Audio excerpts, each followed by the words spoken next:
सच्चाई छुप नहीं सकी। अब इसी में आपको प्रमाणित करते हैं देवी भागवत में।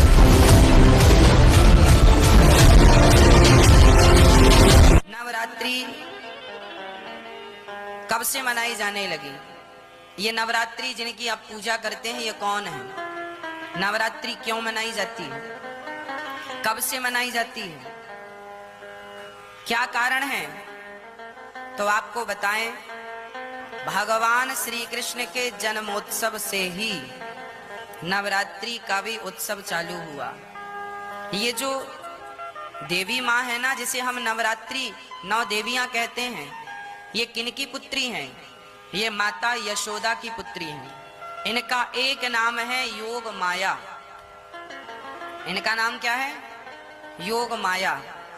जब भगवान श्री कृष्ण का जन्म इस धरती पर हुआ, कृष्ण बनकर आए, तो भगवान ने अपनी माया से कहा, देवी आप भी जाओ, क्योंकि आपके बिना हमारी लीला संभव नहीं है। तो भगवान श्री कृष्ण ने तो माता देवकी के गर्भ से जन्म लिया और योग माया ने माता यशोदा के गर्भ से जन्म लिया।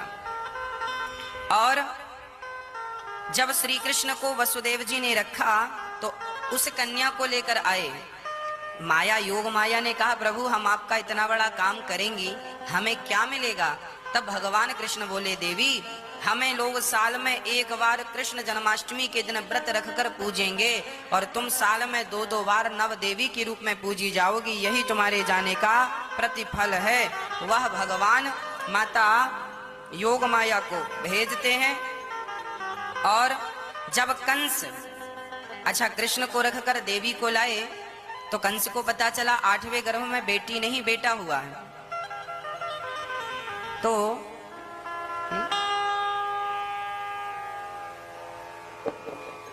कंस ने पत्थर पर पटक दिया, हाथ से छूटकर वो अष्टभुजाधारी बन गई दुर्गा और बोली, मूर्ख तुझे मारने वाला प्रकट हो चुका है।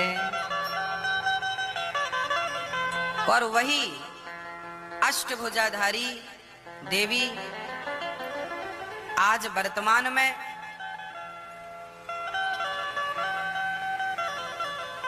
यहां से मथुरा से जाकर आप पर्वत में जाकर विराजमान हो गई।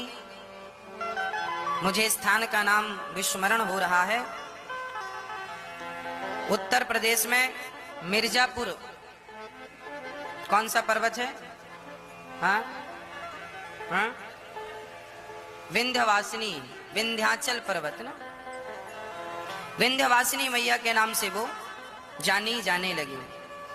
और वहां पर मैया जी विराजमान हो गई। वह माता यशोदा की पुत्री हैं। तो वह 9 देवियों के रूप में जानी जाने लगी।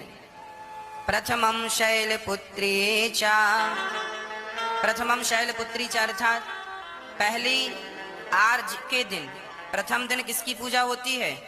माता पार्वती की पूजा हो। शैलपुत्री अर्थात जो हिमालय है, हिमालय की पुत्री माता पार्वती। पहले दिन माता पार्वती की पूजा होती है।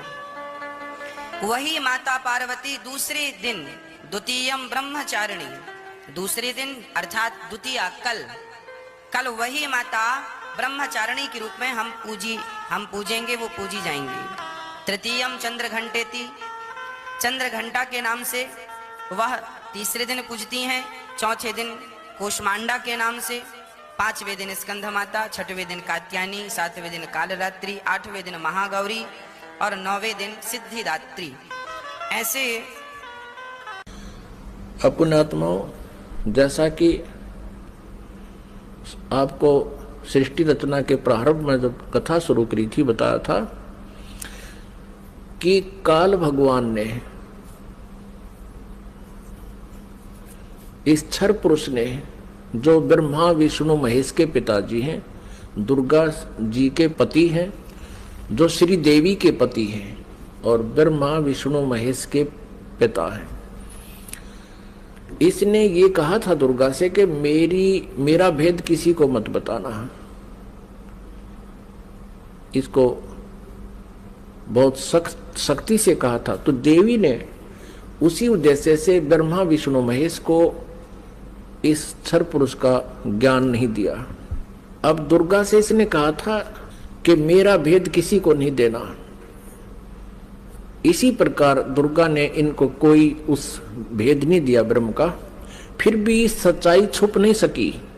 अब इसी में आपको प्रमाणित करते हैं देवी भागवत में, ब्रह्मा जी ने वेदों को पढ़ा, दुर्गा से पूछा कि वेदों में ये लिखा है कि केवल एक ब्रह्म जिसके बराबर दूसरा नहीं है। ब्रह्म माने परमात्मा भी होता है, वो ब्रह्म माने भगवान होता है, वो एक ही परमात्मा पूजा के योग्य है। तो वो क्या आप ही हो क्या? ब्रह्मा ने पूछा क्या वो आप ही हो? दुर्गा से कहती। अब दुर्गा क्या उत्तर देती है देखिएगा। हम Shrimad Devi Bhagavat. Angel Broking is now Angel One. पर क्यों? क्योंकि everyone deserves smart recommendations. Angel One पे श्रीमद देवी भागवत यानी दुर्गा पुराण, देवी पुराण को पढ़ रहे हैं, जो गीता प्रेस गोरखपुर से प्रकाशित है। इसके तीसरे स्कंद में पृष्ठ नंबर 125 पर हम पढ़ रहे हैं। 123 तक हमने पढ़ लिया। यहां 124 पे देखिएगा।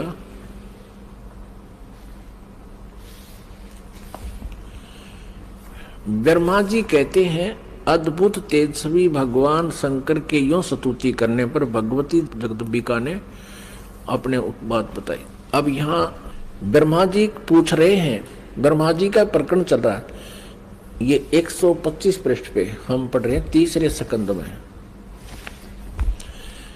इस मूर्त और अमूर्त जगत का आधार तुमसे पूर्व कोई भी दूसरा पुरुष नहीं था, कोई तीसरा भी नहीं है।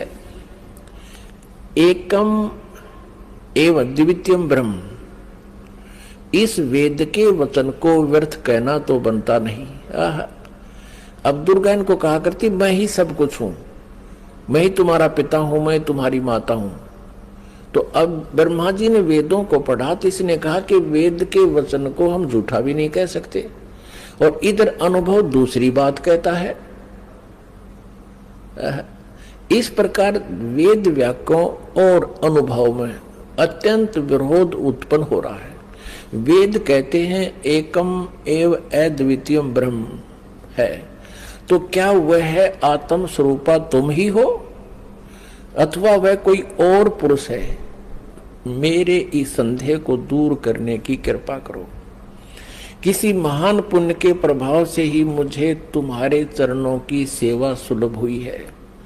तुम स्त्री हो अथवा पुरुष, यह रहस्य भी मुझे विषाद रूप से कृपा करके बतलाओ। अध्याय 4-5 यहाँ पूरा होगा तीसरे स्कंद का। अब छठा अध्याय शुरू होता है। ब्रह्मा जी कहते हैं, इस प्रकार मैंने जब भगवती जगदम्बिका से विनय पूर्वक पूछा, तब वे मधुर वाणी में मुझसे कहने लगी। देवी ने कहा, मैं और ब्रह्म एक ही हैं। अब हो गए ना दो, सच्चाई छुप नहीं सकती, एक ही है। मुझ में और इन ब्रह्म में कभी किंचित मात्र भी भेद नहीं है। जो वे हैं वही मैं हूं, और जो मैं हूं वही वे हैं। बुद्धि के भ्रम से भेद प्रतीत हो रहा है। हम लोगों के सूक्ष्म भेद को जो जानता है, इसे सीधा दो तो है ही, ये जानता है वही। अब 125 पृष्ठ हमने पढ़ा, अब 126 पढ़ेंगे। वही बुद्धिमान पुरुष है, वो तत्वदर्शी संत है जो हमारी भिन्न भिन्नता को समझता है।